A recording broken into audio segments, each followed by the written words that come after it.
प्रिय विद्यार्थियों, हम लोग पढ़ेंगे प्रश्नावली 3.4 का क्वेश्चन नंबर 4 नंबर में कहता है, निम्न समस्याओं में रैखिक समीकरणों के युग्म बनाइए और उनके हल यदि उनका अस्तित्व हो किसी बीजगणित विधि से ज्ञात कीजिए।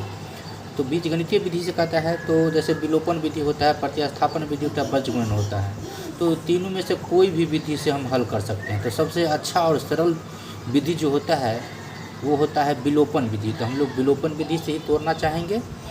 चलिए देखते हैं पहला क्वेश्चन क्या कहता है। कहता है एक छात्रावास के मासिक व्यय का एक भाग नियत है तथा शेष इस पर निर्भर करता है कि छात्र ने कितने दिन भोजन लिया है। जब एक विद्यार्थी ए को 20 दिन का भोजन करता है, यहाँ कह रहा है ए को 20 दिन का भोजन, ठीक है, करता है तो 1000 रुपया छात्रावास के व्यय के लिए अदा करने पड़ते हैं। जबकि एक विद्यार्थी बी को 20 दिन का भोजन करता है, छात्रावास के व्यय के लिए 1180 रुपया अदा करना पड़ता है। तो नियत व्यय और प्रतिदिन के भोजन का मूल्य ज्ञात कीजिए। देखिए इस प्रश्न में हमको नियत मूल्य भी पता नहीं है, नियत व्यय और प्रतिदिन भोजन का खर्च भी पता नहीं है। तो सबसे पहले हम लोग मान लेंगे दोनों का। प्रश्न के अंत भाग में क्या पूछ रहा है, तो नियत व्यय पूछ रहा है और प्रतिदिन भोजन का मूल्य पूछ रहा है। तो दोनों को हम मान लेते हैं। यहाँ लिख लेंगे हल। सबसे पहले नियत व्यय की चर्चा हो रहा है, तो यहाँ लिखेंगे माना कि नियत व्यय बराबर x रुपया मान लेते हैं, ठीक है, x रुपया, और प्रतिदिन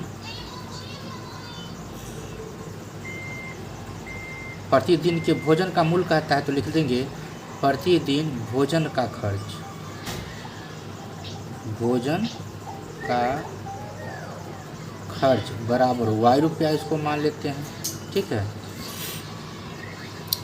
तो ए विद्यार्थी के लिए, देखिए ए विद्यार्थी के लिए यहाँ लिख देंगे ए विद्यार्थियों के लिए, ए विद्यार्थियों के लिए जो है भोजन लेने की अवधि कितना दिया हुआ है, तो भोजन लेने की अवधि जो है 20 दिन दिया हुआ है। यहाँ लिख देंगे ए विद्यार्थियों के लिए भोजन लेने की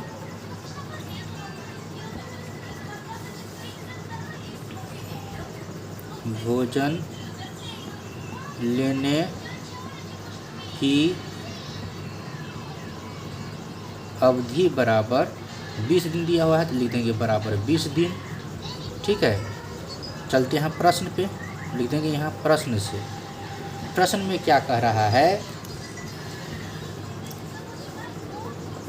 कि 20 दिन का भोजन लेता है, तो 20 दिन का जब भोजन लेता है ए विद्यार्थी, है ना, तो नियत व्यय हमको पता नहीं है, तो नियत व्यय तो हम x रुपया माने हैं, तो इसका जो समीकरण बनेगा वो बनेगा x।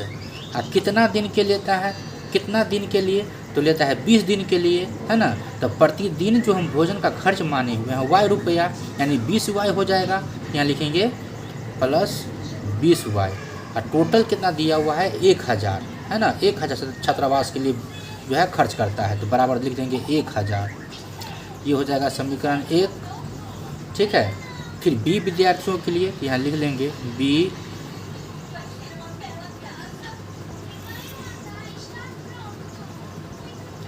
विद्यार्थियों के लिए, ए विद्यार्थी को हो गया। अब बी विद्यार्थियों के लिए, तो बी विद्यार्थियों के लिए जो है भोजन का अवधि क्या दिया हुआ है, देखिए यहाँ पे बी विद्यार्थियों के भोजन का अवधि 26 दिन करता है, 26 दिन कहता है, तो लिख देंगे यहाँ भोजन लेने की अवधि कितना दिया हुआ है 26 दिन, यहाँ लिख देंगे 26 दिन। इसका जो समीकरण बनेगा हो जाएगा x, यानी हो जाएगा नियत व्यय प्लस 26 दिन का खर्च तो हो जाएगा 26y, है ना। अब बराबर कितना दिया हुआ है, तो 1180 रुपया दिया हुआ है, लिखेंगे 1180, ये हो जाएगा समीकरण 2। तो सबसे आसान विधि विलोपन विधि होता है, तो विलोपन विधि से तोड़ देते हैं दोनों समीकरण को। तो विलोपन विधि में क्या होता है, तो x और x या y के मान को एक करके काट देते हैं, या तो x का मान सेम कर देंगे या तो y का। इसमें हम देख रहे हैं x इसमें भी है और x इसमें भी है, यानी हमको किसी समीकरण में गुना करने की आवश्यकता नहीं है। चिन्ह चेक कर लेते हैं, तो इसमें भी प्लस है, ये भी प्लस है। यदि हम चिन्ह परिवर्तन कर देंगे तो आसानी से x कट जाएगा, यानी हम समीकरण 1 में से समीकरण 2 को घटा देंगे तो आसानी से ये कट जाएगा। तो वही करेंगे, हम लिख देंगे यहाँ समीकरण 1 में से समीकरण 2 को घटाने पर, समीकरण 1 में से समीकरण 2 को घटाने पर। तो समीकरण 1 कितना है, लिख लेते हैं यहाँ। समीकरण 1 है x प्लस 20y बराबर 1000, और समीकरण 2 है x प्लस 26y बराबर 1180। और जब यहाँ लिख दिए यहाँ घटाने पर, तो घटाओं में क्या होता है, चिन्ह परिवर्तन होता है। जो प्लस है वो माइनस हो जाता है, प्लस माइनस, अब माइनस हो जाता है प्लस, है ना। अब ये माइनस प्लस क्या होगा, कट जाएगा। अब देखिए 20 में से 26 नहीं घटेगा, उल्टा घटाएंगे तो माइनस 6y बचेगा, और 1000 में से 1180 घटेगा तो माइनस 180 बचेगा। ये माइनस से माइनस कट गया, ठीक है। तो इसीलिए y बराबर हो जाएगा, y बराबर 180 बटा 6, 6 त्रिक 18, 6 का 6 6 घटाएंगे 30 मरतबा कटेगा। इसीलिए y बराबर जो हमारा आ गया, कितना आ गया, 30 आ गया। अब y का मान हमारा निकल गया। अब निकालना है हमको x का मान। चलिए हम समीकरण 1 में y का मान रख देंगे तो x का मान निकल जाएगा। हम लोग लिखेंगे यहाँ समीकरण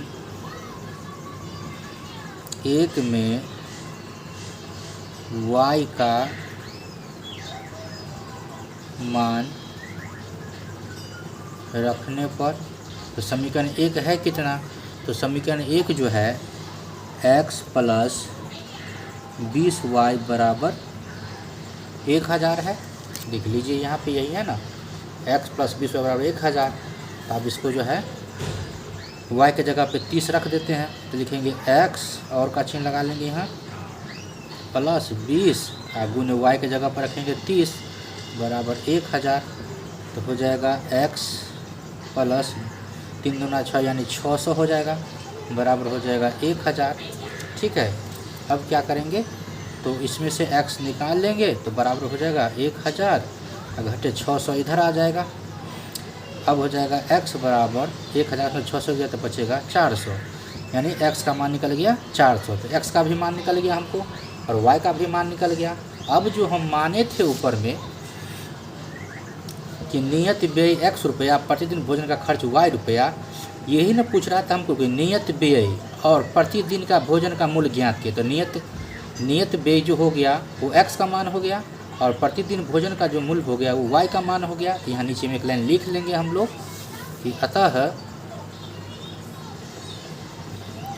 नियत व्यय बराबर x का मान हो गया 400 रुपया, 400 रुपया, तथा प्रतिदिन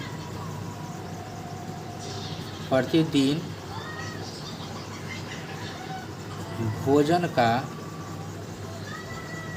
खर्च बराबर y रुपया था, तो y का मान है 30, हो जाएगा 30 रुपया, जो कि यही दोनों हमारा आंसर हो गया।